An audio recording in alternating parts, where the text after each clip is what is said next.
कुंडलिनी जागरण के 9 संकेत आप सभी के लिए सूचीबद्ध किए गए हैं। पहला है, अंग, हाथ और पैर शून्य हो जाते हैं, जैसे कि वो सो जाते हैं। उन्हें हिलाने पर झुनझुनी सनसनी सी होती है। दूसरा है, संपूर्ण शरीर गर्म हो जाता है। तीसरा है, ध्यान के दौरान मुंह में पानी भर जाता है। चौथा है, शरीर का बड़ा और बड़ा होना या ऐसा महसूस होना कि शरीर छोटे से छोटे आकार में सिकुड़ता जा रहा है। पांचवा है, स्थूल शरीर से निकलने और सूक्ष्म में जाने से सूक्ष्म शरीर की अनुभूति होती है। छठा है, आँखों का भारीपन या आँखों की पलकों का भारी होना। सातवां है, सिर का भारीपन। आठवां है, ध्यान या ध्यान के दौरान उठने वाला क्रोध, अचानक क्रोधित हो जाना। नवा है, साधक का शरीर कांपना शुरू कर देता। 10वां है, ध्यान के दौरान साधक गायन, नृत्य, चिल्लाना, चीखना, अनियंत्रित रूप से नृत्य करना शुरू कर देता। 11वां है, आसन, भस्त्रिका और प्राणायाम जैसे कुछ योगाभ्यास अनायास ही साधक को होते हैं। 12 है, महसूस करना, मानो शरीर में बिजली के झटके उत्पन्न हो रहे हों। 13वां है, ऐसा महसूस करना कि जैसे शरीर घूम रहा है, गोल गोल घूम रहा, साथ ही साथ ये दुनिया भी घूम रही। 14 है, ध्यान के दौरान अनियंत्रित होकर के हंसना या रोना।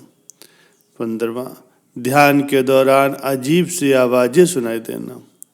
16वां, गहरे ध्यान में होने के बावजूद मेढक की तरह फुदकना। 17, चक्रों में गोल गोल घूमना या ध्यान के दौरान रेंगना शुरू करना। 18वां है, शेर की तरह दहाड़ना या जानवरों की गतिविधियों की नकल करना या जानवरों की आवाजें निकालना। 20वां है, आंखें अपने आप आज्ञा चक्र की ओर मुड़ जाती हैं और नेत्र गोलक का सफेद भाग अकेले बाहर दिखाई देता है। 21वां है, मंत्रों का जाप या आवाहन, ध्यान के दौरान भावुक होकर के भजन करना। उन्नीदापन या नशे की भावना का अनुभव होना। लाल, पीले, नीले या सफेद रंग के बादलों के दर्शन होना। ये रंग विभिन्न चक्रों से संबंधित हैं और अक्सर आज्ञा चक्र पर देखे जाते हैं। हालांकि अगर साधक का ईथर शरीर या आभा मंडल साफ हो जाता तो उसे केवल वर्ण रहित प्रकाश या रंगहीन प्रकाश के दर्शन होते हैं। ये ईथर की गुणवत्ता को दर्शाता। 25वां है, शांति और शांति की भावना प्रबल होती। साधक आनंद का अनुभव करता है। इस अवस्था को शब्दों में वर्णित करना कठिन है। 26वां है, ध्यान और प्राप्ति के दौरान कुछ कठिन और अनसुलझे समस्याओं का समाधान भी हो सकता है। इसका मतलब है जब कोई व्यक्ति ध्यान का अभ्यास करता है और ऊंची अवस्था में पहुंचता है तो उसकी समस्याएं भी हल हो जाती हैं। 27वां है, ध्यान के दौरान उत्पन्न होने वाले पवित्र धार्मिक महत्व के स्थानों की यात्रा करने और ध्यान के दौरान सूक्ष्म शरीर में उन स्थानों की यात्रा करने की इच्छा।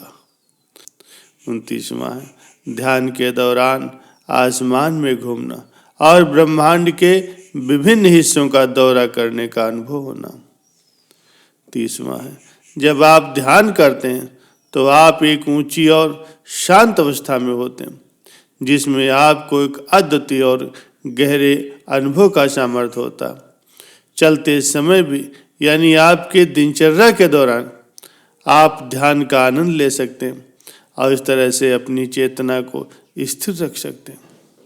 31वां है, ध्यान के दौरान साधक के पैर आकाश की ओर मुड़ जाते हैं। इस स्थिति में वो थोड़ी देर के लिए ही रहता और सामान्य स्थिति में जल्द ही वापस आ जाता। 32वां, ध्यान के दौरान गंभीर सिर दर्द की भावना का होना। ये सलाह दी जाती है कि इस तरह के सिर दर्द के लिए दवाएं न लें, ये अपने आप दूर हो जाएगा।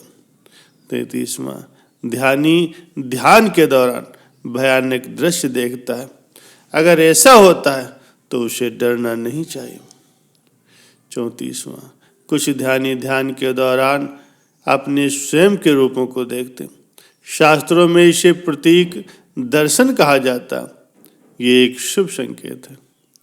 35वां, साधक को भगवान शिव के दर्शन होते हैं। इसी प्रकार माता या शक्ति शिव की अर्धांगिनी जो कि मानव खोपड़ी के समान माला पहनती, उनके भी दर्शन होते हैं।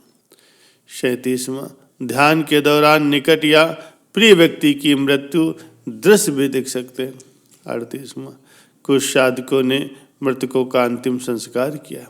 ये साधक एक उच्च धार्मिक अभ्यास के माध्यम से मृतकों की आत्माओं की मुक्ति की दिशा में साधना करते हैं। इस प्रकार वे एक विशेष कार्य में संलग्न हो जाते हैं जो आत्मा की प्रशांति और मुक्ति की प्राप्ति का उद्दीपन कर सकता है। 39वां है, साधक शेष शैया पर विराजमान विष्णु, शिव, शक्ति, भगवान राम रास लीला करते श्री कृष्ण के अलौकिक दर्शन कर सकता है। साधक को ऐसे दर्शनों से भयभीत नहीं होना चाहिए। दूसरी ओर ये दर्शन अपनी आंतरिक शक्तियों को बढ़ा करके साधक को आनंदित करते हैं। 40वां, कुछ साधक अपनी आंतों में गैस की गति का अनुभव करते हैं जिसकी ध्वनि वे स्पष्ट रूप से सुन सकते हैं। ऐसे मामलों में साधक को पीठ के बल लेटना चाहिए जिससे वायु की गति तेज हो जाएगी। 41वां, कुछ साधकों को आज्ञा चक्र पर उत्तेजना का अनुभव होता है। ऐसे मामलों में ये सलाह दी जाती है कि माथे पर शुद्ध घी या चंदन की लकड़ी का लेप लगाएं। 42वां है, आँख, कान, नाक और गला में फड़फड़ाहट की अनुभूति होती। 43वां है, अतीत की घटनाओं के दर्शन आँखों के सामने आते और कभी कभी भविष्य की घटनाएं उनकी छवियां डालती हैं। 44वां है, गुरु ध्यान में साधक के सामने प्रकट होते हैं और विभिन्न समस्याओं का समाधान करते हैं और प्रश्नों का उत्तर देते हैं। 45वां है, कभी कभी ध्यान के दौरान दिव्य ध्वनि या आवाज सुनाई देती।